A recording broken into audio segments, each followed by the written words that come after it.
Assalamualaikum warahmatullahi wabarakatuh. Hai teman-teman, welcome back to my YouTube channel @lina_ermen. Di video kali ini, aku mau ajak kalian ikut perjalanan pertamaku ke Istanbul, Turki. Yes, negara impian banyak orang dan serunya lagi kita sebagai pemegang paspor Indonesia gak perlu visa untuk ke sini. Jadi tinggal booking tiket, siapin koper, dan berangkat. Oke guys, saya baru tiba landing di Bandara Istanbul di malam hari dan langsung dijemput sama tim travel. Tim travel ini yang akan membawaku naik van yang besar ini yang nyaman banget dan perjalanan dari bandara ke hotel akan memakan waktu sekitar 1 jaman lebih. Di mana tujuan hotelku yaitu di Ayah Sultan Hotel yang letaknya di kawasan Sultan Ahmed, tempat yang bisa dibilang jantungnya Istanbul. Di Ayah Sultan Hotel ini bisa dilihat memadukan desain klasik dan modern di dalam interiornya yang menciptakan suasana yang nyaman bagi para tamu. Dan di hotel ini pilihan yang tepat bagi wisatawan yang mencari akomodasi nyaman dan terjangkau di pusat sejarah Istanbul. Karena lokasinya strategis, pelayanan yang ramah, dan fasilitas yang cukup memadai. Jadi hotel ini cocok banget untuk kamu yang ingin uh, berkunjung dengan keluarga, pasangan, atau sebagai pelancong solo. Oke guys, salah satu momen paling menyenangkan menginap di Ayah Sultan Hotel ini adalah saat sarapan pagi di restorannya. Begitu pagi datang, aku datang ke area restoran yang terletak di lantai atas hotel. Dan wow, Masya Allah, suasananya benar-benar menenangkan dan dari balik jendela besar kita bisa melihat keindahan kota tua Istanbul yang mulai hidup pelan-pelan dan langitnya biru pucat dengan siluet masjid dan menara-menara yang tampak dramatis diterpa cahaya pagi. Tapi yang paling bikin aku betah tentu saja sarapannya. Serius ini guys, ini bukan sarapan biasa karena meja buffetnya penuh dengan pilihan menggoda keju-keju lokal yang rasanya lembut dan kaya. Roti khas Turki yang masih hangat, ada zaitun hitam dan hijau yang gurih, dan di sini suasana serta makanannya dan pemandangan semuanya menjadi satu, jadi pengalaman pagi yang gak terlupakan. Rasanya seperti menikmati sarapan di halaman belakang sejarah Istanbul. Sekarang saya akan mengunjungi masjid paling bersejarah di dunia, yaitu Hagia Sophia. Jaraknya cuma 600 meter dari Hotel Ayah Sultan yang saya tempati ini. Jadi dari sini kita bisa jalan kaki pagi-pagi sambil hirup udara dingin Istanbul. Lampu jalan masih nyala dan suara azan mengalun pelan yang Masya Allah merinding banget sih. Sampai di sini saya langsung tertegun. Hagia Sophia, bangunan ini adalah gereja terbesar di dunia selama hampir 1000 tahun. Lalu diubah jadi masjid oleh Sultan Mehmed II saat Konstantinopel ditaklukkan. Sekarang bangunan ini kembali jadi masjid dan terbuka untuk umum.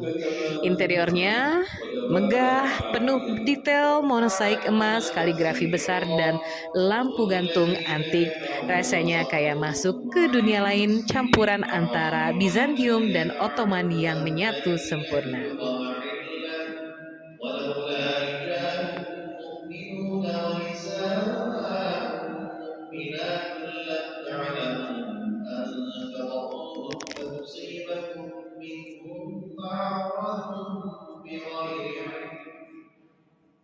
Setelah dari Hagia Sophia, saya jalan kaki ke spot-spot ikonik yang semuanya tinggal nyebrang saja. Seperti Masjid Biru yang dari luar aja bikin mata kita nggak bisa berhenti untuk ngeliatin. Lalu ada Topkapi Palace, istana megah bekas tempat tinggal para Sultan Ottoman. Lalu juga ada Basilika Cistrend, sebuah waduk bawah tanah dari zaman kuno. Di jantung kota Istanbul berdiri megah Masjid di Biru, mahakarya arsitektur Ottoman yang tidak pernah gagal membuat takjub.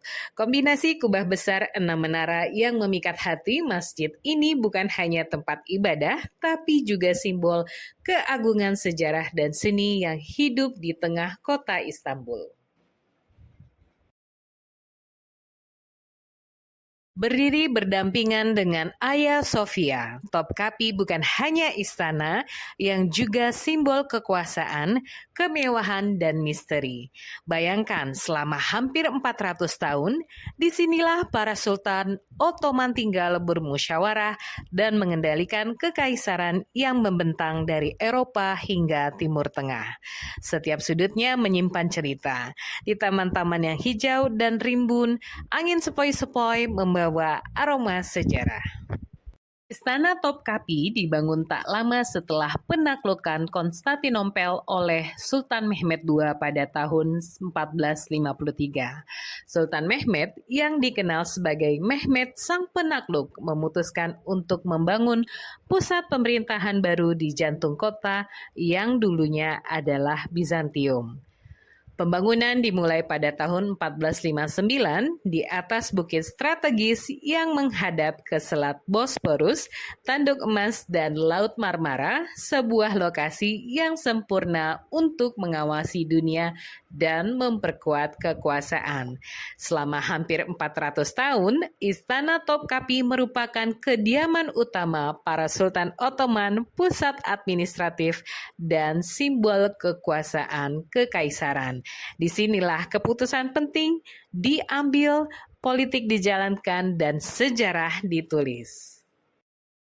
Sekarang kita ada di suasana jalanan sekitar Grand Bazaar yang mengarah ke pasar, dipenuhi dengan deretan toko-toko kecil, ada kafe-kafe dan pedagang kaki lima yang menjual segala macam bentuk barang yang dari makanan khas Turki hingga kerajinan tangan.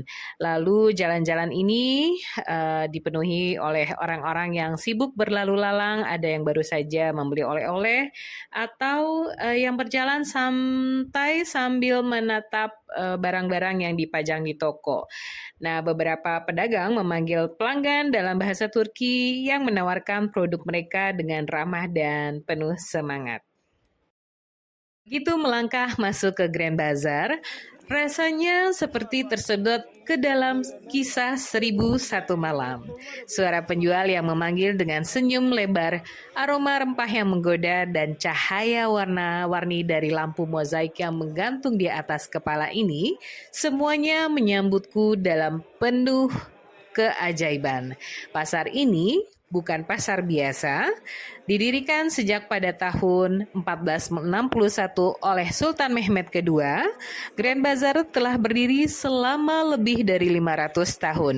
Di masa kejayaannya, Grand Bazaar ini adalah pusat perdagangan dunia, tempat para pedagang dari Eropa, Asia, dan Timur Tengah bertemu, bertukar cerita, dan juga emas. Seperti tersesat di antara lebih dari 60 lorong dan 4.000 toko, tapi justru disitulah letak pesonanya.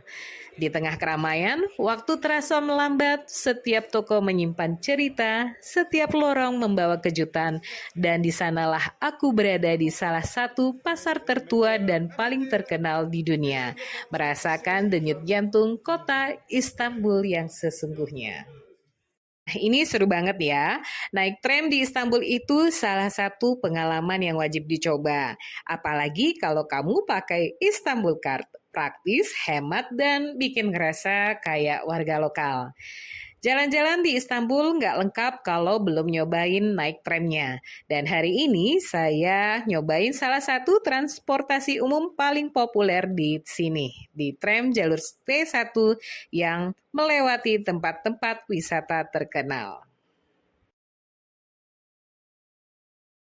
Jalan-jalan di Istanbul nggak lengkap kalau belum nyobain naik tramnya. Dan hari ini aku mau ngajak kalian nyobain salah satu transportasi umum paling populer di sini, tram jalur T1 yang lewat tempat-tempat wisata terkenal. Naik tram di Istanbul itu salah satu pengalaman yang wajib dicoba, apalagi kalau kamu pakai Istanbul Card. Praktis, hemat, dan bikin ngerasa kayak warga lokal. Istanbul Card ini semacam e-money khusus transportasi umum di Istanbul. Kartunya bisa dibeli langsung di mesin otomatis, tinggal pilih bahasa Inggris, tap buy card, masukin uang kertasnya, dan kartunya langsung keluar. Setelah itu isi saldo secukupnya. So, simple banget ya. Jadi kartu Istanbul ini dapat diisi ulang dan digunakan untuk semua jenis transportasi umum di Istanbul termasuk tram, metro, dan ferry. Biaya tram sangat terjangkau dengan tarif yang bervariasi tergantung jenis tram yang digunakan. Jadi tram ini beroperasi dari pagi hingga malam hari dengan interval waktu sekitar 5 sampai 10 menit. Nah, di sini tram ini menawarkan lebih dari sekedar alat transportasi yang memberikan pengalaman yang menyatu dengan suasana kota yang penuh dengan sejarah, budaya, dan kehidupan yang tidak pernah berhenti bergerak. Istanbul bukan cuma kota, tapi juga bisa memberikan pengalaman kota yang bikin kamu merasa seperti melangkah di antara bab sejarah dunia. Dan jujur aja baru beberapa hari di sini, tapi udah jatuh cinta sama vibe-nya. Kalau kalian ke Turki, wajib banget nyobain nginep di daerah Fatih. Explore Grand Bazaar, restoran, semuanya yang ada di sini sambil menikmati segelas teh sambil lihat matahari terbenam di kota dua benua ini. Sampai jumpa di episode jalan-jalan berikutnya. Don't forget to like, comment, and subscribe ya. Assalamualaikum.